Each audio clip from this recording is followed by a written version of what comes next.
Hello' everyone, আসসালামু আলাইকুম। কি খবৰ আপোনালোকৰ? আশা কৰোঁ আপোনালোকৰ খবৰ ভাল। আজি এটা নতুন ৰেচিপি লৈ আহিছোঁ আৰু আজিৰ ৰেচিপিটো হৈছে টাৱা চেণ্ডউইচ ৰেচিপি। আৰু এই চেণ্ডউইচ ৰেচিপিটো মই কেনেকৈ বনাইছোঁ আজি তাকে শ্বেয়াৰ কৰিম। এতিয়া যিটো ৰমজান চলি আছে, তো ৰমজানৰ ইফতাৰত বনোৱা চেণ্ডউইচৰ ৰেচিপিটো মই আজি শ্বেয়াৰ কৰি আছোঁ। তো এই ৰেচিপিটো বনাবৰ কাৰণে প্ৰথমতে ল'ব লাগিব ব্ৰেড। তো তাৰ কাৰণে মই 1 পেকেট ব্ৰেড লৈছোঁ আৰু লগতে লৈছোঁ তিয়ঁহ, বিলাহী আৰু পিঁয়াজ। এই চব্জিখিনি গোটেইখিনি মই সৰু সৰুকৈ কাটি লৈছোঁ, একদম সৰু সৰু পিচ কৰি পেলাই 4 কোণীয়া এনেকৈ কাট কৰি লৈছোঁ গোটেইখিনি। আৰু লগতে মই এতিয়া ব্ৰেডৰ পেকেটটো খুলি লৈ গোটেইখিনি ব্ৰেড ওলাই ল'ম। আৰু এই ব্ৰেডৰ যিটো ছাইডৰ যিখিনি অংশ আছে সেইখিনি মই কাটি ল'ম, কাৰণ এইটো নাকাটিলেও হয়, অপশ্যনেল হয়, মানে নাকাটাকৈও বনাব পৰা যায়। তো মই কিন্তু এইটো কাটি লৈ পেলাইহে বনাম। তো সেইকাৰণে মই গোটেইখিনি ব্ৰেড এতিয়া ওলাই লৈছোঁ। আৰু ব্ৰেড মই কিছুমান মাজে মাজে ভাঙি যোৱা থাকে ন, সেইখিনি মই চাই লৈছোঁ যাতে মানে গোটেইখিনি ঠিকে আছে। তো মাজত যদি ভাঙা থাকে তো সেইটো মানে বনোৱাৰ অলপ প্ৰব্লেম হয়, সেইকাৰণে সেইটো গুচাই দিলে হয়। তো সেইকাৰণে মই এইটো চাই লৈছোঁ। এতিয়া মই ইয়াত যিটো গ্ৰীণ চাটনি এটা লৈছিলোঁ, সেইকাৰণে মই এইটো ইয়াতে ধনিয়া পাত লৈছোঁ, আদা, নহৰু, জলকীয়া আৰু ইয়াতে এটা বিলাহী কাটি দিছোঁ আৰু সোৱাদ অনুসৰি নিমখ। এইখিনি দি পেলাই এতিয়া গ্ৰাইণ্ড কৰি ল'ম। আৰু লগতে এতিয়া মই এটা পেষ্ট এটা ৰেডি কৰি ল'ম। তাৰ কাৰণে মই ইয়াতে টমেটো কেচাপ যিটো সেইটো লৈছোঁ আৰু বাটাৰ এটা পেকেট লৈ লৈছোঁ, মানে এটা বাতি নিচিনা, সেইটো গোটেইখিনি বাটাৰ ইয়াতে লৈ লৈছোঁ। আৰু এতিয়া এইখিনি মেল্ট কৰি ল'ম, চামুচেৰে এনেকৈ মিক্স কৰি ল'ম। এতিয়া ইয়াতে দি লৈছোঁ যিখিনি কাটি থৈছিলোঁ মই চব্জি, যিটো বিলাহী, লগতে তিয়ঁহ আৰু পিঁয়াজ, এই গোটেইখিনি বস্তু ইয়াতে দি লৈছোঁ। আৰু এতিয়া এইখিনি ভালকৈ মিক্স কৰি ল'ম। এইখিনিত ভালকৈ এতিয়া মিক্স কৰি লৈ আছোঁ। আৰু এইখিনি ওপৰত তেলকৈ ধুনীয়াকৈ গোটেইখিনি যেতিয়া পেষ্টখিনি যাতে চব্জিখিনিত লাগি যায় আৰু এটা আঠা জাতীয় হৈ যায়, যাতে যেতিয়া ব্ৰেডত দিওঁ তেতিয়া যাতে বস্তুটো ওলাই নাহে। আৰু ইয়াতে চাট মছলা দি লৈছোঁ। আৰু লগতে ইয়াতে মই ব্যৱহাৰ কৰিম সোৱাদ অনুসৰি নিমখ। বাৰু নিমখটো দেখুওৱা নাই মই, কিন্তু অলপমান জাষ্ট নিমখ এটা দি লৈছোঁ, যাতে মানে নমকিন হেৰিটো আহে আৰু সেইটো কাৰণে। তো এতিয়া মই ব্ৰেডখিনিৰ যিটো ছাইডৰ অংশখিনি আছে সেইখিনি মই গোটেই কাটি কাটি এনেকৈ ব্যৱহাৰ কৰিছোঁ। আৰু এই ব্ৰেডৰ যে ছাইডৰ অংশ সেইখিনি কেতিয়াও পেলাব নালাগে, কাৰণ এইটোৰে কিবা ডিজাৰ্ট মানে বনাব পৰা যায় এইটোৰে। তো সেইকাৰণে মই সেইবিলাক নেপেলাওঁ, সেইটো মই কেতিয়াবা ডিজাৰ্ট বনালে তাত ব্যৱহাৰ কৰোঁ। তো এতিয়া মই ব্ৰেডখিনি এনেকৈ 4টাকৈ লৈ লৈছোঁ। আৰু যিটো চব্জি প্ৰথমে যিটো চাটনি বনাইছিলোঁ গ্ৰীণ চাটনি, সেইটো প্ৰথমতে ব্ৰেডত লগাই লৈছোঁ। এনেকৈ প্ৰথমতে লগাই লৈ অলপ মই ডিফাৰেণ্ট টাইপত বনাইছোঁ। এনেকৈ চাগে কোনোবা বনাই নে নবনাই মই নাজানো, কিন্তু মই এনেকৈ বনাওঁ। তো এতিয়া প্ৰথমতে এইখিনি লগাই লৈছোঁ 4টা ব্ৰেডতে গোটেইখিনি চাটনি।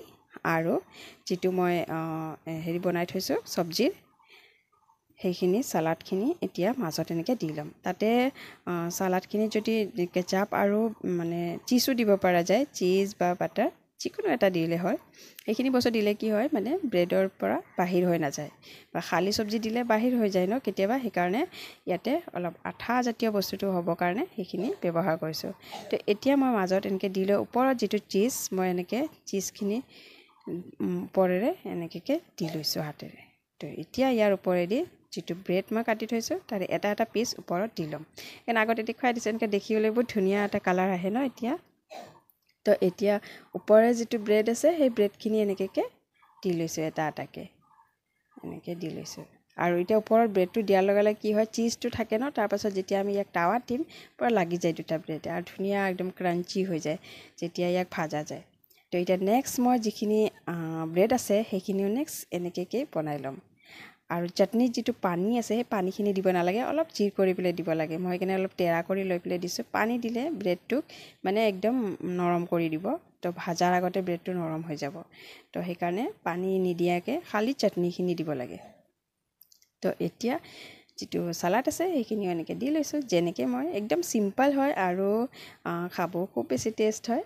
তো এতিয়া যিটো ৰমজান চলি আছে, ইফতাৰত আপুনি এনেকৈ চিম্পলকৈ চেণ্ডউইচ বনাই পেলাই খাব পাৰে। আমাৰ হেল্থৰ কাৰণেও ভাল হয় এনেকৈ বনাই খালে, আৰু সময় বহুত কম লাগে, বেছি সময় নালাগে। তো এনেকৈ ইফতাৰী সময়ত বা সন্ধিয়া সময়ত আপোনালোকে বনাই পেলাই খাব পাৰে। তো এতিয়া মই ওপৰেৰে এনেকৈ দি লৈছোঁ এইখিনি চৰি।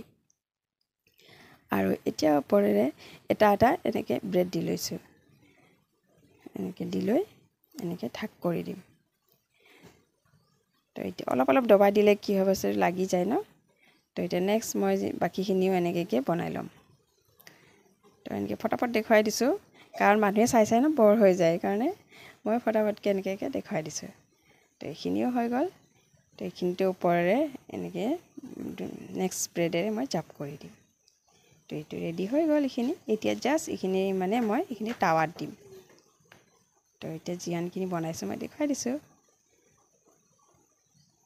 তো এতিয়া এইখিনি মই এতিয়া প্ৰথমে টাৱা গৰম কৰিম তেতিয়া অলপ তেল দি পেলাই ধুনীয়াকৈ ভাজি ল'ম এনেকৈ ইয়াক কয় টাৱা চেণ্ডউইচ বুলি পেলাই তো এতিয়া ইয়াতে তেল ঘি যিকোনো বস্তু দিব পৰা যায় মই ইয়াতে তেল দি লৈছোঁ ৰিফাইন তেল আৰু এতিয়া এটাকে ব্ৰেড এতিয়া বহাই দিছোঁ মাজত চিজটো দিলে কি হয় দুইফালেৰে ব্ৰেডটো লাগি যায় আৰু তেতিয়া খোল খাই নাযায় তো এতিয়া এনেকৈ দি লৈ ওপৰেৰে তেল লগাই দি আছোঁ তলৰ ফালেটো ফ্ৰাই হৈ যাব তেলত কিন্তু ওপৰত নহ'ব ন সেইকাৰণে তেলটো লগাই দিলে আকৌ লুটিয়াই দিলে ওপৰটো ব্ৰাউন কালাৰৰ ফ্ৰাই হৈ যাব সেইকাৰণে এনেকৈ ঘূৰাই পেলাই এতিয়া ইয়াক এনেকৈ ফ্ৰাই কৰি লৈছোঁ তো এতিয়া ধুনীয়া কালাৰ এটা হৈ পেলাই ফ্ৰাই হৈ গৈছে আৰু ব্ৰেডটো পূৰা লাগিও গৈছে দুইফালে তো এনেকৈ ইয়াকো ওপৰেৰে এনেকৈ দি লৈছোঁ অলপ সময়ৰ কাৰণে ঢাকি দিছোঁ যাতে বস্তুখিনি ভিতৰৰ বস্তুখিনি গোটেই মেল্ট হৈ যায় সেইকাৰণে এতিয়া হৈ গ'ল এইখিনি মোৰ ফ্ৰাই নেক্সট যিখিনি আছে সেইখিনিও মই এনেকৈ ফ্ৰাই কৰি ল'ম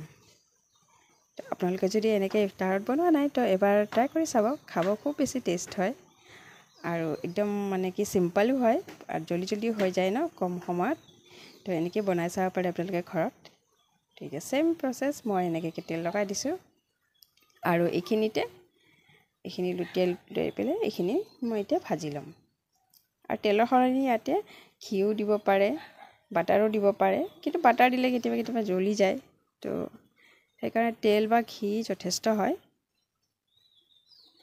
এতিয়া ফটাফট কৰি পেলাই দেখুৱাই দিছোঁ তো হৈ গ'ল